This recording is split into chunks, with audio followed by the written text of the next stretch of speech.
Okay, I call this an abbreviated, sorry. Yes? Tell me when you need to change the slides, please. Okay, yes. I call this an abbreviated history because, in fact, how long have I got? Half an hour. Half an hour, so okay, it's going to be very abbreviated. And I call it long because the history that leads up to the Fireflies and our existence here today is a very, very long history. I'll come to that. Don't need to introduce myself because you've done it already, so next slide please. Oh, the background for that, I don't think you can see by the way, is our quarry, the watercolour.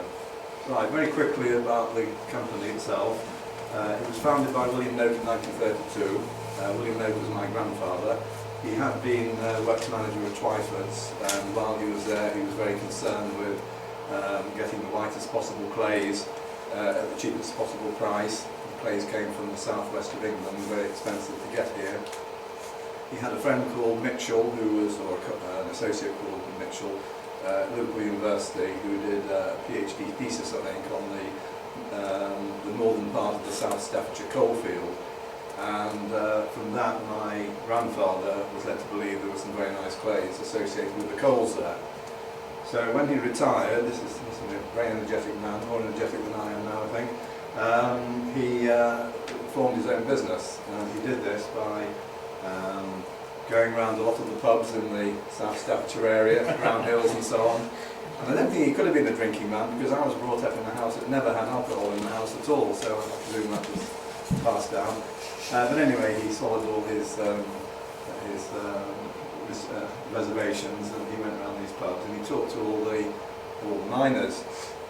When he came to the Swan pub in Pelsall Road, Brownhills, the miners were saying, "Oh, it's a terrible working conditions around here. We're crawling around up to our knees in sticky mud. It's absolutely dreadful. And the mine is losing money. We're going to go bankrupt." You know, all this sort of story. And the story goes that the publican overheard this conversation and said to my grandfather, "Come down into the basement, the cellar of the pub, and I'll show you something." So he went down there, and the publican took a brick out of the back wall, and my grandfather put his hand in there, and he pulled out this gorgeous lump of really nice plastic clay with a very nice rich seam of coal over the top of it. And so he went about buying the colliery, put his life savings into buying the Swan Colliery, which was named after the Swan pub. That was in 1932, and very quickly, within months I think, he had obtained freehold ownership of some minerals, not of the ground itself, any of the minerals under the ground, and also leasehold on 3 different areas, one in Bentley near Walsall, one in Landywood near Cannock, and one in Brownhills. He originally called the company the Potter's Coal and Clay Company, and his main aim was to sell the coal, I think, to finance everything else. But when the 1938 Coal Act came in, not many years later, he had to change tack and make sure the company was most definitely a clay company and not a coal company. And the reason for that is, I've actually got the Coal Act here, the 1938 Coal Act original printout, and it says here, "The Commission shall not alienate for any freehold interest any coal or mine of coal other than coal that is necessary to be dug or carried away in the course of operations for purposes other than coal mining." So we are a clay company, and our coal reserves were therefore excluded from nationalisation. So that's the first point about that, the name of the company.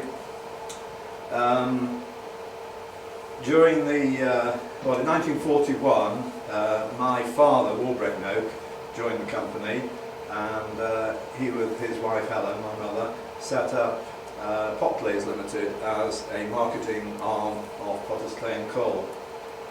And then we have the war, 1939 to 1945, and we rather reversed things, went back to being very much a coal producing company because we were given preferred status to maximise our production of coal. And we were given high quality labour, not the sort of people who weren't fit enough to go to war. We were given choice of good quality labour, and we were given all the fuel we needed, petrol for the vehicles and so forth. And you could say we had a good war. Quite a dangerous occupation, mind you, because in those days we were mining underground and men crawling around foot 6 or something of tunnel, with their lives dependent on bits of wood holding the roof up. And I don't think we had any major disasters, but other companies at that time near us certainly had some pretty awful experiences. The next important thing in the company's history was the 1946 Coal Industry Nationalisation Act.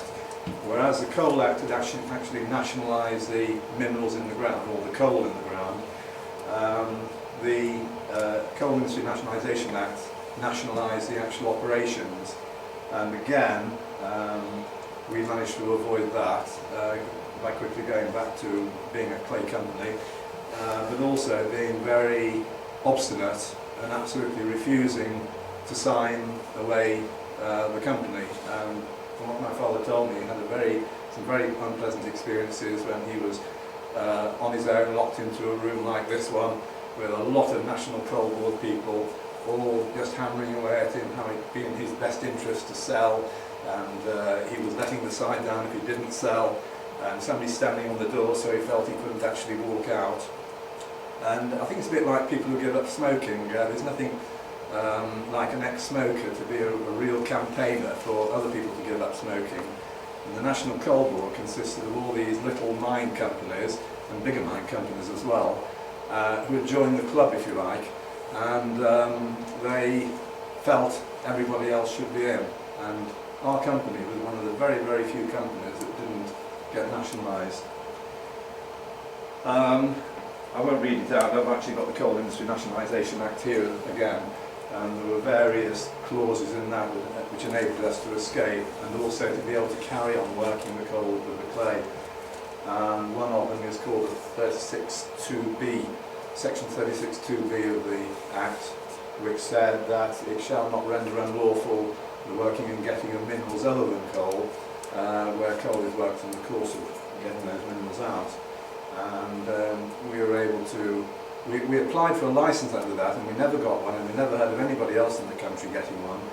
And the Coal Board denied we could do it, but they never actually had the courage to take us to court over it. They did take us to court eventually, but on a slightly different matter.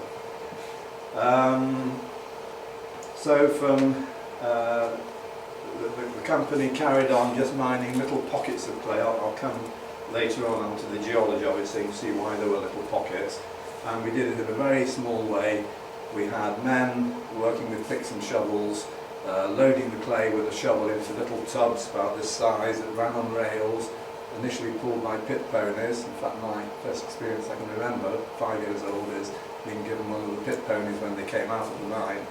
And it didn't last long though, because he was so used to working very hard, we couldn't, as a family, ride him hard enough, and he just got completely. The first experience I can remember is being deposited in a massive muddy slurry by a farmer's gate where all the cattle went through. And, yeah, so we got rid of the pony. But anyway, the ponies we used after we took them out of the drift mine, the underground mine, so we used above ground for a short time, mainly for sentiment, because the workmen couldn't bear for them to go to the slaughterhouses. So that carried on in a very small scale way until about 1972, where some of the older members here might remember that the Arabs, OPEC, put the price of oil up enormously in the early 1970s. There was a massive hike in 1972, and then there were various hikes for the next sort of 5 or 6 years. And it really turned us around, because we were able to make enough profit out of the coal to invest in some decent machinery and start mining in a totally different way. And instead of just digging very shallow holes, one there for one clay, one over there for another, one over there for another, we were able to really open the site up and go vertically down and get the different clays out. I'll come to a better explanation of this later. So we could actually work in a much more efficient way and not be double handling overburden and so on. There used to be a saying that if you handle overburden once, you make a good profit. If you handle overburden twice, you break even. If you handle overburden 3 times, you've made a big loss. So the site really went from nothing to a very large-scale operation very, very quickly. And for 2 years, towards the end of the site, we were producing 2,000 tonnes of coal alone per week. which went into Walsall Power Station, and they had no other supplier except us. We kept the whole of the Walsall area lit. We didn't get much satisfaction, much gratitude from the Walsall authorities, I'll tell you in a moment or two, because they've been hounding us right from the beginning, since the Town and Country Planning Act came out in 1947. They haven't wanted us where we are. They passed plans to put houses all around the site, and pressure from the housing residents later on meant they tried every trick in the trade to try and get rid of us, and we've had to fight very hard to stay in production.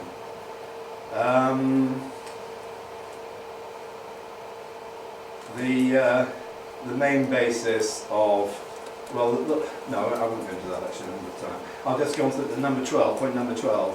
The Coal Board didn't like us from the start, from when they were first formed, and they tried all sorts of ways of trying to put us out of business, and one of them was they tried to get an injunction to stop us pumping water out of the, well, it wasn't quite as simple as that. We dropped some boreholes below our coal seams down to some much lower coal seams that had been quite heavily worked maybe 100 years before, and the Coal Board claimed that this water was running down the dip towards Cannock Deep Pit, and they had a massive pump there, and they had this theory that all this water that we put down could get held back in a pocket, a massive pocket, and then suddenly it might break forth and completely flood their pump, so they couldn't pump enough out, and their own workings would get flooded. And that was getting a pretty nasty attack on us, and about that time the National Coal Board was disbanded, so it all went quiet then.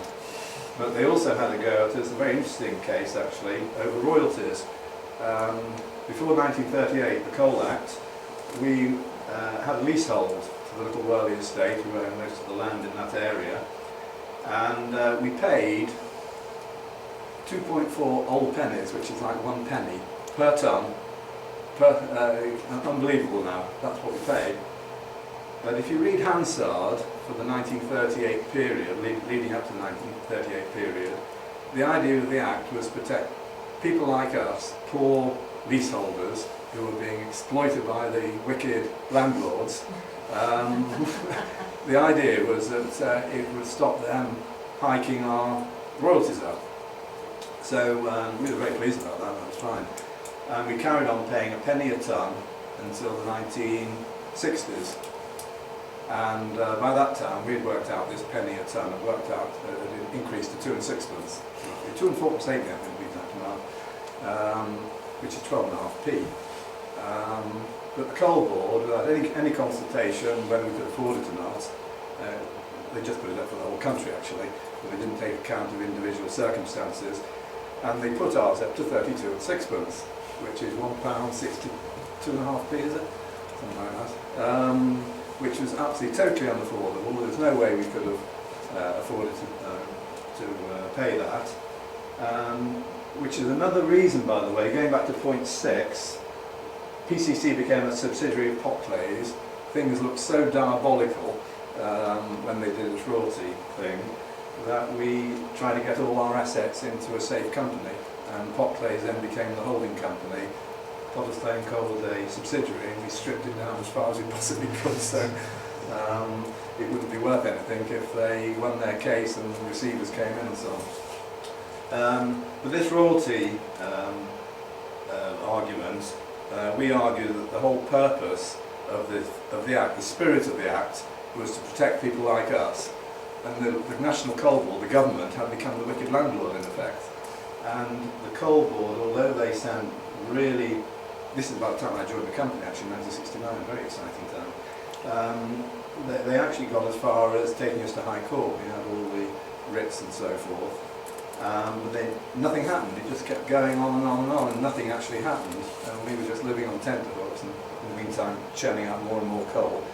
Got to the point where they were claiming off us something like £250,000 or something, which in 1970, mid-1970s, is probably about a couple of million or something now.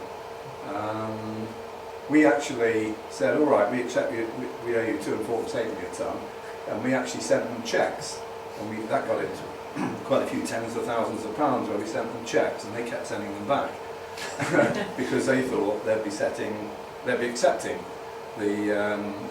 our arguments by accepting our money, so they kept sending them back.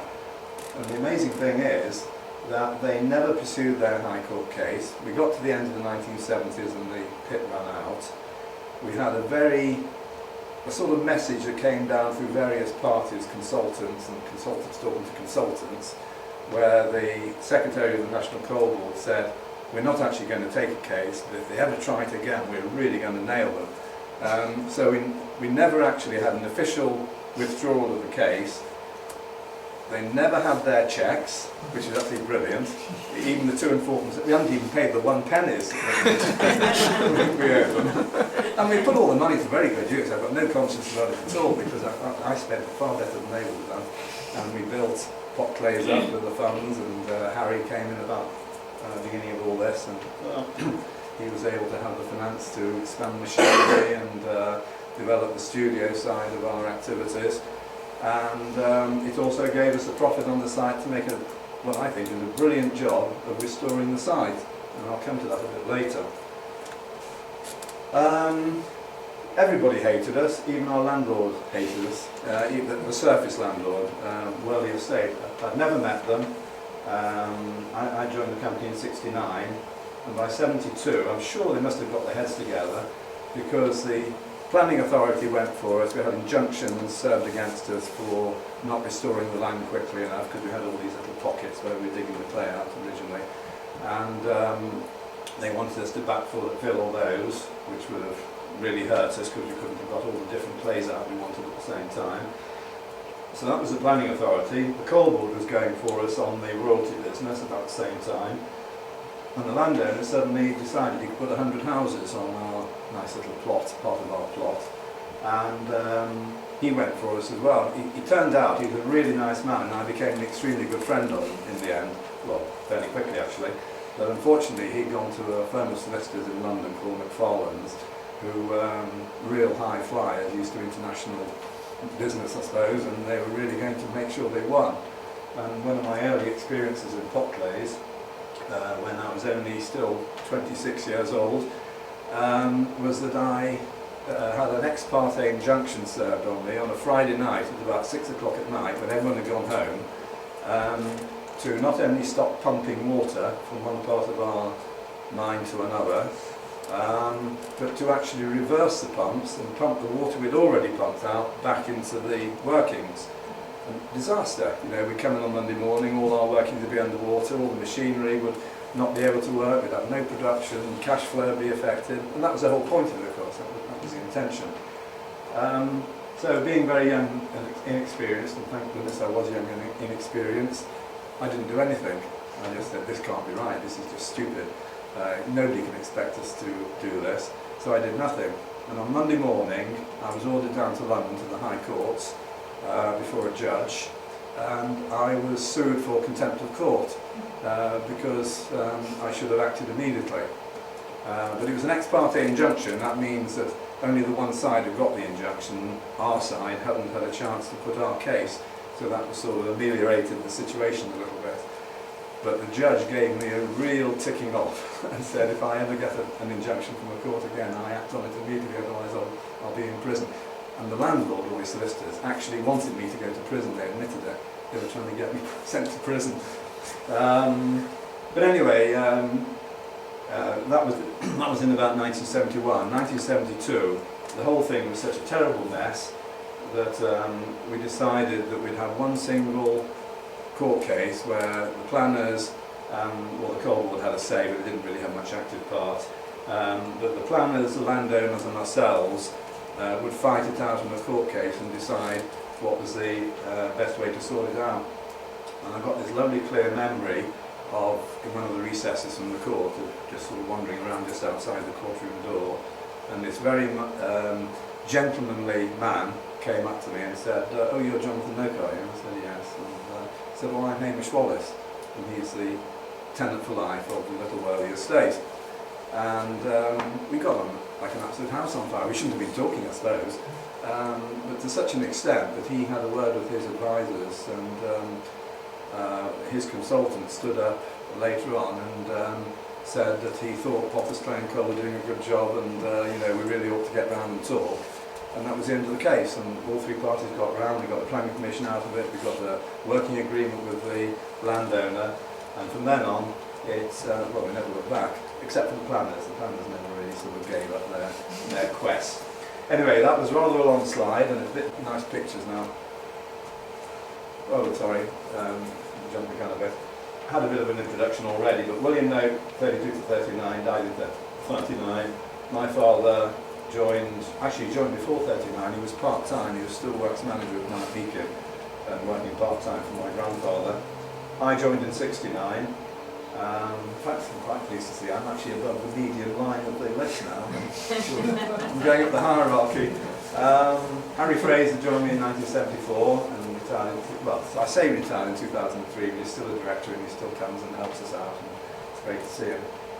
2003 my daughter joined us. Note then, Otter now, and she's her influence, maybe my influence as well. We've managed to get James, her husband, to join us as well, and he's brought a whole range of skills that the company's never had before. He was, well, it might be very useful if I get into a really big business, because he was a transfer pricing expert on how to minimise your taxes. Not a very good subject at the moment, is it? But having said that, Potclays and Cole and Potclays were doing it for decades beforehand to make sure there was not too much money in Potclays and Cole, because it's still a dodgy business. You know, you spend a lot of money on opening up a pit, like you do all your boreholes and everything else, and you have good information. People like Andrew Carter here will minimise the risk for us, but it's still a risk. And you could very easily lose so much money the company couldn't survive. So we still try and keep the relationship of PCC and Potclays the same.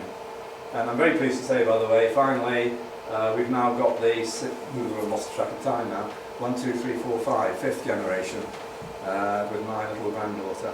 So I'm working on her at the moment. I babysit her as much as I possibly can. I'm just brainwashing her. Right, next slide, please.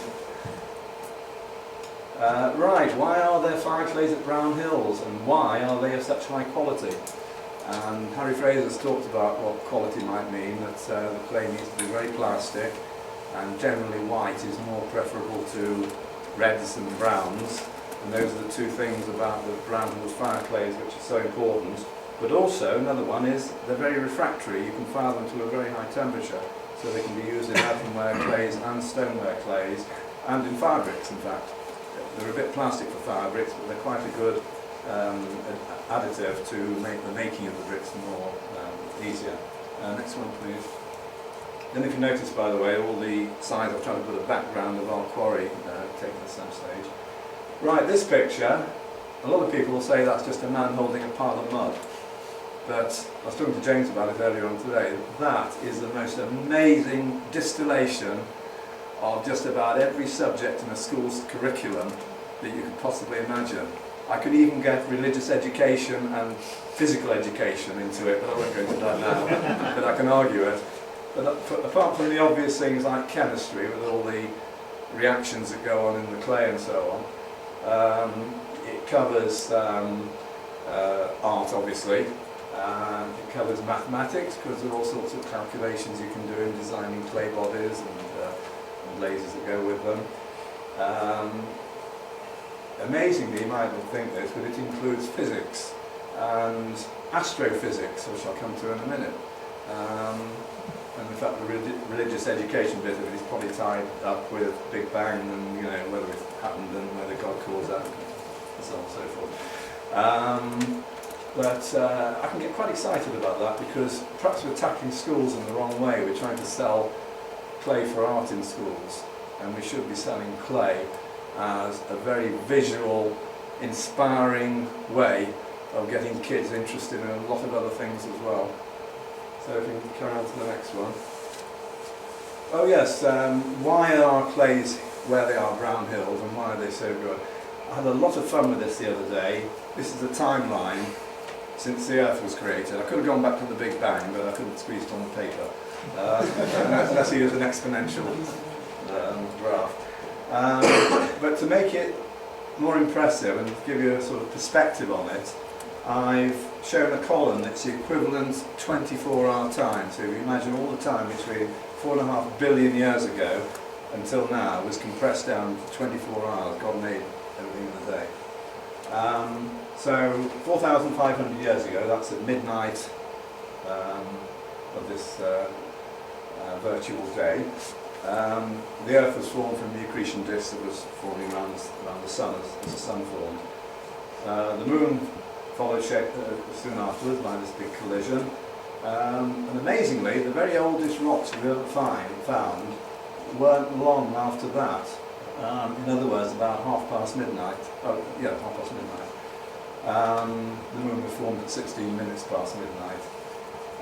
We were being bombarded with asteroids and meteors and goodness knows what, which brought a lot of the minerals in, which eventually no doubt ended up in our clays. So that's my connection with that.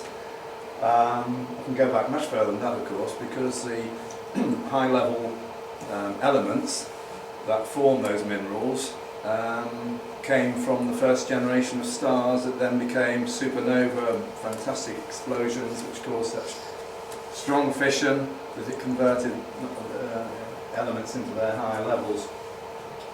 Then we started having glaciers. I don't know if people know this, it's a bit of a surprise to me actually. In that first glacier, the entire Earth was an ice ball, a snowball.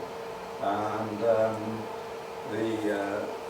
they reckon it's because the first lot of life that got going was a sea life, and when it died it went to the bottom of the oceans and it trapped a lot of carbon dioxide and carbon down to the bottom, which meant there was a very depleted carbon dioxide is not a bad thing in the atmosphere.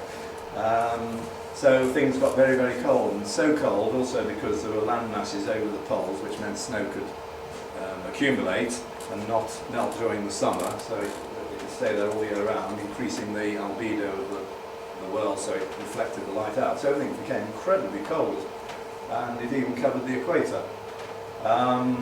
And then the second, it happened again. That was about 1:45, by the way. Then about 7:30, it all happened again. Another snowball Earth, and then again at that's 7:30. Oh, there's a fantastic gem there. This is 9:30. This is the ice age that matters to our Fireclays. There was an ice age from 9:30 till about 20 to 10, quite a short one. But it probably carried on afterwards to still be ice around. I have to explain, by the way, that England, Wales and Eire, not Scotland, they went their own way and they're currently going away again apparently. But they were actually on the equator. By the time our Fireclays were laid down, England, Wales and Eire were on the equator. And in fact, if you go back to here, Snowball Earth, they were actually on the South Pole. They were part of what we now call the Antarctica. So the conditions in England, Wales and Eire, and a lot of Europe as well, as you probably know, the Ruhr Valley and so on, they get good Fireclays as well. They were all on the equator, very good conditions for fast growing of life, high temperatures, plenty of moisture in the air, probably lots of carbon dioxide in the air for vegetation to feast on. And that is where the vegetation that formed the coal came from. On the next screen I shall explain how it was laid down in layers the way we find it now. Just to carry on with the clock, by the way, the first dinosaurs were at 11:15, the first apes at 11:30, dinosaurs became extinct at 20 to 12, first chimps and gorillas at 2 minutes to 12, Homo erectus, first thing that looked vaguely like a man, was at only 30 seconds before midnight. Anatomically modern humans, in other words they're standing erect and looking pretty well like us, only 5.8 seconds before midnight. Culturally modern humans with brains of our size, most of us, and that was only 1.4 seconds. before midnight. And then humans walked out of Africa and colonised the rest of the world about 1 second ago. The earliest city, about 2100s. If you think of an athlete sort of running 2100s, it's quite a reasonable time, I suppose. It's an important time. Jesus was born only 400ths of a second ago, and Potter's Clay and Coal was founded only 1/7 of a hundredth of a second ago. And of course ICT, our ratio now is 0. Can you have the next slide, please? Right, just to point out how far we've come. Little old England was down here 800 million years ago, there 300 million years ago, of course it's up there now. Next slide, please. This is just a quick slide to show you the layering we get in the, I'll point it with my fingers. There's a glacial overlay here. There's the first layer of coal, you can't quite see it, but it's just a vague blackening there. Followed by, you won't see it either, there'll be a layer of good quality fireclay just under that. And then you're down to another layer of coal, layer of clay you can't quite see, another one, and you can see the clay down here because you've got, I think, yes, you've got the coal here, and this machine here is just ripping up the fireclay. Quite an interesting operation because the fireclay was so strong, it came up like a piece of leather, and generally they'd use a face shovel and just get the bucket to sort of just lift up, and these great sheets of clay would come up and you'd just load those onto a lorry. So it was very easy to see where the bottom of the good quality clay came. And in fact there was usable clay underneath that as well, which we sell for puddle clay but not for pottery use. So that's giving you an idea of how the layering works. Next slide please. Just in case you didn't get it, that's just making it a bit more clear. As you go down from above, you've got coal fireclay, red burning clay, which we presume is probably formed from a nearby volcano. There was a volcano at the Wrekin near Telford, and I'll try and explain the mechanism how this layering occurred. The fireclay is a secondary clay. Harry Fraser talked about primary clays and secondary clays. The primary clay is one like china clay, where it's washed straight out of the lattice of the granite where it was actually formed when it was corroded by volcanic gases or whatever. Secondary clay is where it's been transported by some means to another location, usually by water. And when you suspend a fine powder in water and leave it, as it settles down, the heaviest particles go to the bottom, and as you go up the column that you're left with, only the finest particles are left on the top. And if you just go to the next slide, I'll explain how... This is a theory my father put to me. I've got a slightly different theory now as well, actually, but I'll explain my father's theory and where he had it from. Volcano here near Telford, Wrekin, Brownhills there. There was a huge sea, well, fairly big sea here called the Wales Brabant Sea, which is a very shallow, marshy sort of sea. And the theory goes that the volcano erupts, westerly wind blows all the dust over there, which sort of settles out, and that maybe goes on for quite a long time. Then the volcano stops, by which time the ground here is settled down by, I don't know, a few feet or something, because of the loss of material, and the whole thing's settling down anyway. So the water from the sea here comes flooding in and heads in this direction, and it's full of all the dust, dirt, it's silt and stuff it's picked up, maybe some from the volcano as well. So you get this filtering mechanism happening where it peters out about here, where only the very finest particles get to Brownhills. The clays at Telford are quite similar in chemical analysis, but they're not nearly as fine and plastic as they are at Brownhills, so it seems to support that theory.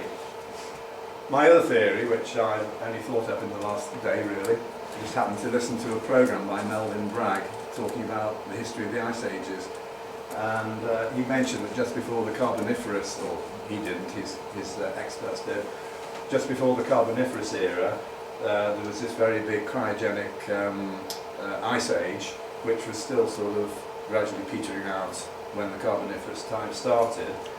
And because the Earth doesn't go around a rigid orbit around the Sun, it gradually called recesses, it gradually moves round, so the angle of the Earth is slightly different to the sun's rays at different decades, or I think there are cycles of 11 years and another cycle of hundreds of years or something. But it is a periodic thing, it's got a rhythm to it. So the ice would come and go on the ice caps according to the Earth's orbit. Not a lot, but it'd be enough to make quite a difference on the sea levels. So that could explain why there was like a rhythm of the water coming in, receding, coming in, receding. And you can see the rhythm, if you remember back to the slide of the quarry. The distances between one seam and the next seam is quite eerily regular. Can you do the next slide, please? That's just an illustration of how things worked. Here's a coal seam, and that would have been made up of lots of trees like that one, which fell over and then got compressed, more vegetation growing up, and probably for hundreds of thousands of years, just vegetation growing on vegetation and getting compressed. And then all of a sudden there's a volcanic eruption, and all this material here settles down. And that was one tree that escaped because the dust all settled around it and stopped it from falling over. And then over the 300 million years since, it's 300 million years, sorry, since it has metamorphosed to ironstone. So that tree is almost a solid lump of ironstone. And then underneath the coal here, you've got this very nice clay. It's difficult to see, I suppose, unless you're actually there. You can tell actually, if you're actually standing by the clay, you can take a lump, and I bite it, I chew it. I presume it's fairly sterile, no dogs around, and it's sort of, and you can actually tell it's lovely and smooth. It's like chewing into soap, really, really smooth and very plastic material, hardly any coarse grains in at all. And that's how you tell where the bottom of the prime fireclay is. Just to remind you about this layering system before I go on to the next bit. Right, next slide please. These are the different ways of working coal and clay, bearing in mind the strata layering system. The way this has been drawn, the seams are all dead level, and where you've got a drift line here, where you go from the open edge, you don't need a vertical adit, just go in horizontally. Actually at Brownhill, the seams have sunk, they've tipped over, so they've got about a 1 in 14 dip. So they don't actually need to be on a mountainside like it's drawn there, because all the seams come up to the surface. And there's evidence around the Brownhills area of right back to Roman times apparently, of people just making little bell pits and just digging away at the coal. So the different ways are, the very top one there, you're actually removing the lid off the seam and you go down until you get to the seam. That's quite a good system because you get 100% extraction, but it relies on the ratio of overburden to coal being reasonable, usually about 20 to 1, no worse than 20 to 1. Although as machinery gets bigger and more efficient, those ratios are getting better. Then the next way down is a drift line, which I explained is where you go from the surface and just go straight in. And then that's a slope line, which is really a variation on a drift line. And then that's the traditional way you normally think of, where you go vertically down and then go out horizontally, with lots of pit props. These are showing pit props holding the roof up. Right, next slide please. Right, mining from 1960 to 1980, the water mark on the back there is an aerial photograph of our quarry, taken at about 1979, I think. Next slide please. I remember that when I was 15 years old when that was taken, and I used to go down with my father to the mine, and I was really quite interested in it. And this is where the men were, you can actually see, I'm sure there is a man there somewhere, just digging with a pickaxe and a shovel and loading a tub. And we'd have a winch at the top of the whole thing would slope out following the dip. We'd be following the dip down, and there'd be a winch at the top of the dip just pulling the trucks up. And by the way, at that time we had a canal wharf. There's a canal kind of right up against the side, the side of our premises down there, and a lot of the clay used to get shipped up to Stoke by canal. And we also had a canal wharf, Potclays as a marketing arm, had a canal wharf in Copeland Street in Stoke. Some people might remember that. Quite a busy wharf, I think, for stuff coming in from all over the country. And then also about this time, there's a railway line running behind the houses at the top there, and we had our own private spur that came off that onto the site, so we could load the clay away on railway carts. Oh, and by the way, the tallest of the houses at the back is actually the pub where my grandfather went, called the Swan Pub. Come on there, is that? Next slide, please. This is 1972 when we had the big fracas. Because we've been working in various places, the black areas represent where we've been working, we've got flooded. And the dip is from the bottom right to the top left. So as you go from bottom right to top left, you're going downhill. And because of that, as you go in that direction, different clay seams come to the surface. So that's why you see holes, more or less, not directly, but more or less as you traverse in that direction, you see the different holes. And each one of those would have been a different clay. Well, another really interesting thing I didn't mention earlier on about the clays is not only are they very rhythmic in that the distances, it's like a 3 foot of coal, 3 foot of clay, 30 foot of volcanic material, then exactly the same again, 3, 3 and 30, 3, 3 and 30. Not only that, but one seam would be high silica, the next one would be low silica, the next one would be high silica again, to almost exactly the same silica as the first one, you know, within a decimal point, a decimal place rather, which is really, again, rather eerie. Right, next slide please. You can see what a mess that was anyway. This photograph was actually taken by the Walsall Observer. They're in helicopter, and they had a sort of quiz in the local newspaper where they tried to get people to guess where this was. And although we were a terrible blot on the landscape, we were really well screened by trees, and we put screening mounds up down the side of our entrance so people couldn't see in. So I was quite pleased with that, because this is in the middle of all the problems with the planners, where their argument was we were spoiling the countryside and it shouldn't be allowed. Just the point about this is we're working very inefficiently. I haven't really got time to explain it, but we're moving overburden from one corner of the site almost diagonally across to the far side of the site, which is very expensive in itself, which was only a temporary storing place anyway, because we still hadn't taken the coal out from underneath. The next slide, please.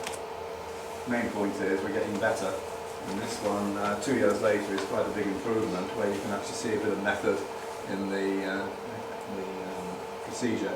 And by the way, the basic principle of opencast mining is the same as digging a garden. You just turn things over. You don't sort of take it from there and put it over there. You just try and turn it over. So if you're digging here, where all these roads are, you just turn it over to the nearest place you can find. And ideally, the place where you've turned it to is where you've already taken the minerals, so you haven't got to then move it again. Next slide, please. Right, when you make omelettes, you occasionally have to break eggs, and that was a pretty nasty accident we had, but fortunately no one hurt. The young lad we had, who was a bit of a tearaway, and thought it was great fun driving this big lorry, and thought it was even more fun when he tried to see how close to the edge he could go, and then the edge gave way. But he never drove a dump truck again, I don't think. But he wasn't hurt at all. He didn't even have a scratch, and he crawled out of the cab and sat on the wheels until somebody rescued him. Next slide, please. Back to another picture of the quarry workings. Again, you can see the stratification, coal in the clay. Next slide, please. That was taken towards the end of the workings, and it's really quite organised there. We've got all our clay stocks here, different clays. That's one clay, that's another. I think that was N5, N6 here, trouble clay here, another bit of N6 down here, another bit of N5 down there, and 500,000 tonnes there, by the way. That's for a little company like us, that's quite a good stock, and we've still got about 20,000 tonnes left now. It's a moving target because we're trying everything we can to make it last as long as possible, because of the situation with coal at the moment. It's not a very desirable product, and we need to make a profit on the coal to pay for the clay working. So it's not really viable to move on to our next site. We've got another 150 acres to go at, but it's not really viable at the moment. It's heading that way, mind you. I think it'll happen. So anyway, they're the clay stocks. We're actually working here at the moment and then hauling out and tipping there. So it's quite an efficient operation. That's the time when we were producing 2,000 tonnes a week and keeping Walsall supplied with electricity. Next slide, please. Right, restoration. I nearly finished actually. Restoration after the mining. Our painted wall doesn't really show up the watermarks, but that's the final thing with everything being planted and the deer standing there. The next slide, please. Right, just to remind you of what the quarry looked like, a great big hole. It's about 120 feet from the top to the bottom. And if you go to the next slide now, that's looking at the same hole from the side of the road. You can see how close to the road we are actually. It was really quite nerve-wracking at times. We had one real scare where the council contacted us to say cracks were appearing right in the middle of the road, and we made it get hold of our solicitor mighty quickly. So we did that, and also got our geologists and mining consultants down there as well, and they did all sorts of tests on the road, and after rather an awful week where I wasn't sleeping very well and I was getting really nasty letters. In fact, one letter was from that big factory building there, and he got a brand new laser guided lathe or something that was accurate to a thousandth of an inch or something like that, and if they'd gone a thousandth of an inch out of line, and he was blaming us, and he wanted huge amounts of money to put it right. But anyway, our experts drilled the road and found what had happened. They put a new drain in, the council themselves put a new drain in, and they hadn't backfilled properly, they hadn't rolled it properly before they put tarmac down. So of course the tarmac went and cracked everywhere. So that was a bit of a worrying time. Anyway, that was taken about the end of 1970, 78 probably. The next slide please. And that's when we had done, a few years later, when we'd done some filling. We used quite a lot of the overburden we had accumulated. I can remember back a few slides where we had been haymaking and putting it right over on one side, but it was very high. It was probably about 30 feet. 30 feet is quite a lot, 30 feet too high. And we used that material to be able to fill some of the hole and to really spread it out with some quite nice clean material. The rest of the hole, to my sorrow, our landlord, the surface owner, claimed it. And of course, holes are worth an awful lot of money. He put something like 720 tonnes of waste refuse with the aid of Walsall Council. It was their refuse. But our bit, this is what we restored. And so you can see how we've landscaped it. So the next slide, please. Now this is where we hydroseeded it, and this was a very new technology at the time we did this. And Stoke-on-Trent with the slag heaps and so on were only about a year ahead of us on this. In fact, we used what they learned, we used here. And this is material which had been underground for 300 million years, totally sterile. In theory, it shouldn't grow anything. But by mixing in a sort of mulch of various chemicals and compost and so on, it very quickly grew. We couldn't believe how well it did. So this is the early stages. That was probably only about first or second year after we did the planting. It was quite a good result. Next slide please. And this is taken, I lost track of time now, but this is probably taken about 20 years later or something. So 1980 or 82 or something would have been where you saw the grass. Actually a bit further behind Stoke. I think Stoke about 1972 when the Queen came up and opened the festival park, or yeah, something anyway.